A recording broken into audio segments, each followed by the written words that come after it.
Hi, and welcome to Bible Study with Friends, where our goal is to help you get more impact from your Bible studies. And today we're going to be talking specifically in the book of Philippians. We're going to be talking about the attitude of service and sacrifice. Last week, we talked about having a Christ-like attitude. And in this section, Paul is going to describe what he means by having a Christ-like attitude in the way we live. And it's a subject that, guys, we don't like very much because it talks about sacrifice, and we in America don't like to sacrifice much at all. So we're going to get into that. And listen, if you've got any questions or comments as we go along, put them in the comment section in the description below, and I'll answer as best I can, and we'll do that. The idea is for you to participate with us, and this is part of a series. In fact, I think this is part 4 of a 6-part series, and most all of our Bible studies are series. And if you subscribe and hit the little bell icon, you will get a notification of every time we post a new video, and you won't miss any. So subscribe and get involved with our community. So we're going to be talking about the attitude of sacrifice and service today when we come right back.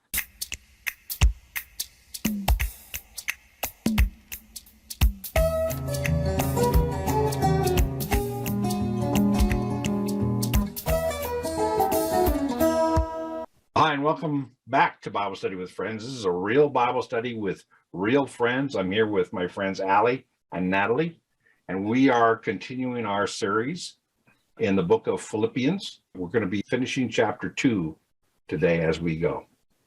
How are you guys? I'm not asking a tough question here. I didn't want to challenge you too much. How are you doing? Okay, good. If you don't talk to me, I'm going to start making fun of you or something. Anyway, we'll do that. Well, let's get into the scriptures and start talking about this. We're going to pick up in verse 17. Now, he just got done talking about having a Christ-like attitude. And up in 14, you can see it there. It says, do all things without grumbling and disputing. And then Paul decides he needs to explain what all things mean in the life of a Christian. And he's going to give some examples. And really from the rest, from verse 17 on to verse 30, he's going to be giving examples of what he's talking about, all things. And he's talking about an attitude of sacrifice and service. And we'll see that. Let's start at verse 17. And you can immediately see where I got the idea of this title for the rest of this, because verse 17 starts, but even if I am being poured out. Now, he's just talked about, I want you guys to live a life of a Christ so that it's obvious on the day of the Lord that my ministry to you has not been in vain. It's had an effect because of the way you are living. And now he's going to describe that way. He says, I want you to be living with a Christ-like attitude, but even if I'm being poured out as a drink offering. Now, do you know what a drink offering is? All right. At Passover and at other festivals, they would give a drink offering, which would be, they would take a cup of wine and they would pour it out and not consume it. And that was an offering to the Lord. It was like saying, here's your share, and it would be poured out and not consumed personally. So a drink offering is a sacrifice to the Lord. Okay? And he says, if I'm being poured out as a drink sacrifice, a drink offering, upon the sacrifice and service of your faith. Now that's interesting because that's where I got this title about the sacrifice and service. But if it's interesting, he's saying, if I'm being poured out for sacrifice and service of, what does that verse say? Of your faith. Of your faith. So Paul's saying, I'm spending my life in sacrifice and service for you, not sacrifice and service for me. Do you see that there? So he's talking about himself, but he's talking about his sacrifice and service in light of them, the audience, the people he's been ministering to. And we're going to get a feel for the direction he's going to take. He says, even if I'm being poured out as a sacrifice, I want to be poured out as a sacrifice for your faith. And I rejoice and I share my joy with you all. Now, do you notice the word share there? Now, share is I'm going to give it to you. I'm going to share what I've got with you, correct? Okay. So if you notice in verse 17, I rejoice and share my joy with you all. He's from the South. So I love this. And folks from Tennessee, I rejoice and share my joy with y'all. And then he goes in verse 18, you too, I urge you, rejoice in the same way that I'm rejoicing and share your joy with me. Do you see that? So the 17, he's talking about, I'm going to share my joy with you, and I urge you to share your joy with me. And this is the idea of the attitude of mutual service and sacrifice, or the attitude of mutual sacrifice and service. Mutual being, I'm doing it to you and you're doing it to me, and we're in a mutual exchange. And the first thing he's talking about is I'm sharing my joy, and it's the joy of ministry, that being the sacrifice and service for you that he just talked about in 17. And then he says, and that's a joy, and I'm going to share my joy with you, and I urge you to share your joy with me. Now, when I studied that, one of the first things I did was I asked myself, lately, have I been sharing my joy with other people? We were just talking about something that you did, Allie, this week that really created joy in my wife's life. And it got me thinking that Allie was producing joy and sharing her ministry to my wife. Have I been sacrificing and serving other people in order to give them my? And it's an interesting question to start to ask. Who am I sharing my Christian joy with? Or am I like verse 14? Am I doing everything with grumbling and disputing instead of having joy? So you see where Paul's starting to go here. And then he goes in verse 19, I hope in the Lord to send Timothy to you shortly, so that I also may be encouraged when I learn of your condition. So I've shared my joy with you, you've shared your joy with me, and now I really want to send Timothy to you to hear about how you're doing. So all of a sudden, from verse 19 down to verse 24, we're going to hear about Timothy's example of service. So I'm going to send Timothy to you. He's going to travel all this way. He's in prison in Rome, and Timothy's with him.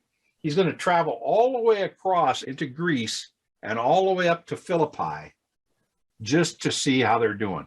And that was probably a trip of weeks, if not months. And he said, I'm going to send Timothy to you shortly so that I may be encouraged when I learn of your condition. And then it says, because, the word for just means because, I have no one else of kindred spirit who will genuinely be concerned for your welfare. Now, do you see the element of Timothy's sacrifice and service there? What's the sacrifice that Timothy's being asked to do? I hinted about it a second ago. To go down to the Travel, a tough trip. And so Paul is asking him, would you sacrifice your time and your strength and your everything else and go over to Philippi? And and he says, yes, I will. And he says in verse 20, the reason I can send him to you and the reason I can ask that sacrifice of him to travel is because he has a kindred spirit with me and will be genuinely concerned for your welfare. And that's part of service to people. There's a sacrifice of going out of my way, but the motivation for that sacrifice is I have a genuine concern and a genuine love. And so I'm going to serve people out of a genuine concern for the welfare of the people I'm serving. Make sense? Mhm. So we see as an example of Timothy's service is he's willing to sacrifice in order to serve out of a genuine concern. So we can ask ourselves the tough question, and that is, wait a minute, who am I genuinely concerned about? Paul's not talking about just going through the motions here. He's talking about sacrifice and service for the sake of a genuine concern.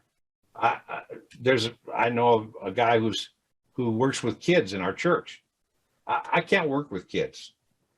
I have a hard enough time working with adults, but he is working with kids because he has a genuine concern for getting them the message of Christ early in their life. And so he sacrifices his time to work with the kids out of genuine concern. So we see that example in Paul. And he says, I don't have anybody else that has that kind of concern for you, so I'm going to send him. And then it says, for they all, verse 21, for they all seek after their own interests. In other words, now he says, I've got Timothy, but there are a bunch of other people seeking after their own interests, not those of Christ. Now, what he's saying is, your welfare is the concern of Christ. And people that aren't concerned about your welfare aren't concerned about the things that Christ is concerned about. And then he goes on, of his proven worth. Now, who is the his in the context here? Who's he talking about? Timothy? He says, of his proven worth, that he served with me in the furtherance of the gospel like a child serving his father. So he obediently served the same way that, remember in chapter 2 earlier, it said, have this attitude in you, in yourself, which was also in Christ Jesus, who, although he was God, he didn't grasp that, but became obedient to the point of the cross. So he was like an obedient child. He had an attitude of obedience to God's plan, even when it was going to cost him the sacrifice of his own life for my sin and your sin. So Timothy is reflecting that same kind of serving for the God. And then he goes in 23, therefore, I hope to send him immediately as soon as I see how things go with me. So I want to get myself settled here, and I want to see if I'm going to get killed before he gets back. But as soon as I get a feel for what's going on with me, I'm going to send him to you immediately. And he says, I trust in the Lord that I myself will be coming shortly. This is, again, part of Paul's plan is I want to come and share my joy directly with you and have you share your joy directly with me. And I'm willing to sacrifice and take the trip, and I'll be planning on that very soon. Verse 25, but I thought it necessary to send to you. Now, this is a new guy. We saw Timothy's example of service right up here. And now we're going to see a new guy. There's Timothy's example of service in this bracket. And then starting at verse 25, we're going to see a new guy, Epaphroditus, right here. But I thought it necessary to send to you Epaphroditus, my brother and fellow worker and fellow soldier. So he's basically saying, my fellow worker in the ministry, my fellow soldier in the battle, who is also your messenger and minister. Now, I wanted to make a point about the word messenger here. There's a little number. I don't know if you guys got it in your Bible, but the word messenger there is the word apostle. So it basically, Epaphroditus is an apostle, small a. He's not an apostle, capital A. He's not one of the 12 disciples who are apostles, but he is an apostle in that he has a message and he's being sent to you. And he said, he's a messenger and a minister to my need. But it's interesting. He says, he's your messenger and your minister to me. Do you see that? So immediately, Epaphroditus has got this, he's got this service going on and the sacrifice of coming and serving on behalf of the people who sent him. So when we send a missionary somewhere and he ministers or she ministers there, they are literally ministering on our behalf to the people they're ministering to. So we are ministering through people willing to do a sacrifice of service. And see, that's where that mutuality is. They're doing it, but they're doing it for us, and we're being blessed and they're being blessed. So there's this mutual and blessing in the sacrifice and service for others. Let's look at verse 26. Now we're still talking about Epaphroditus. That's this bracket that we see is a continuation. That's how I do that, with an arrow on the top. And that tells me this bracket goes off and is on the other page. Same as on the other page, I had a bracket that went off the page. That just tells me I've got more of that same. This is about Epaphroditus. It says, because he was longing for you and was distressed because you had heard that he was sick. Now you start to see the mutuality here. Mm-hmm. For indeed, he was sick to the point of death, but God had mercy on him, and not only on him, but also on me, so that I would not have sorrow upon sorrow. So what do you see as far as the mutuality that's going on here in all of this service and sacrifice that's going on? What do you see? Because it's very interesting. It's in a number of directions here. In 26, who is Epaphroditus distressed about? The Philippians, right? Yeah. And why is he distressed about them? Because they are distressed about him. And so he's concerned that they're concerned for him. And so he says, no, I want to go to them because they heard I was sick, and now I'm concerned that I get them and tell them I'm okay. This was before text messages. And then he goes, and I want to go to them because they're worried about I was sick. And Paul said, and boy, he was sick. And I'm so glad that God had mercy on him and healed him, because the fact that he got better blesses me. So there's this mutual thing. Epaphroditus is concerned about the believers in Philippi because they're concerned about him. And Paul is so glad he's feeling better because that blesses Paul. You see that mutuality that's going on? Mm-hmm. When we serve and we sacrifice for others, the same way Jesus did up in the earlier part of chapter 2, there is a mutual blessing. The people we sacrifice and serve are blessed, and we are blessed. In fact, very often, they will bless us right back. They will share their joy with us and be a blessing. Therefore, I have sent him all the more eagerly, so that when you see him again, you may rejoice, and I may be less concerned about you. Do you see the mutuality again? Mm-hmm. I'm sending him so that you will rejoice. That's you. And then I'll be less concerned about you because I know you're rejoicing. You see how that Paul is really flowing back and forth here. And then he says, receive him then in the Lord with all joy, and hold men like him in high regard. Now, what's the men like him? It's commanded, hold men like him in high regard. So if I'm going to hold somebody in high regard, what does it mean, men like him? Those who are doing similar to what he is doing. Okay. And why are they doing it? You're right, Allie. They're people that are doing similar things to what he is doing need to be held in high regard. But why is he doing what he's doing? Paul gave it the hint when he first introduced him. Remember? He said he is a fellow worker and a fellow soldier to you, and a messenger to you. So we are to receive people who are sacrificing and serving others for the sake of the Lord's name in high regard. So the servants in the church, the people who are there serving, taking care of the kids in the nursery, cleaning the church before service, up in the front, musicians. I almost said magicians, but no, it's musicians. But we need to hold people that are willing to have the attitude of a mutual sacrifice and service.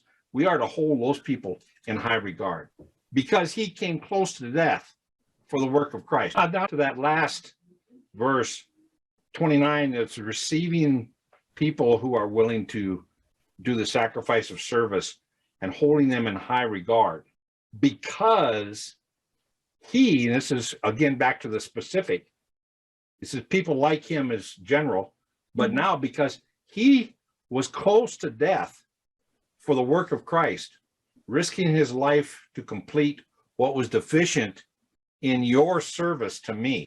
Now, do you see the mutuality there again? You see what he was doing? He almost died for the work of Christ while he was working for me on your behalf. You see what he said there? So when we think of serving and sacrificing for other people, we don't do it just for the recognition. We do it out of this attitude of mutual sacrifice and service. Jesus did the sacrifice of his life to take care of the penalty for our sin and service us. And we respond by worship and by praising him and giving him thanks. But it works the same way with us as people in ministry. We sacrifice and serve others so that we're a blessing to them and they're a blessing to us back. I love God's economy, the way it works, where we get stuff for giving stuff. It's great. And you notice all through here, if you go back, you notice over and over again, he's talking about the Lord Jesus Christ, doing this for Christ, doing this because of what Christ has done for you. There's over and over again is this mutuality that we have in our relationship with Christ. What he did for us, we respond by worship and service to him, not to get him to do something for us. He's already done it, but we do it because he already has done it for us. And that's this holding in high regard those who sacrifice and service on our behalf. I really like that mutual part. I never really saw that until I studied this section.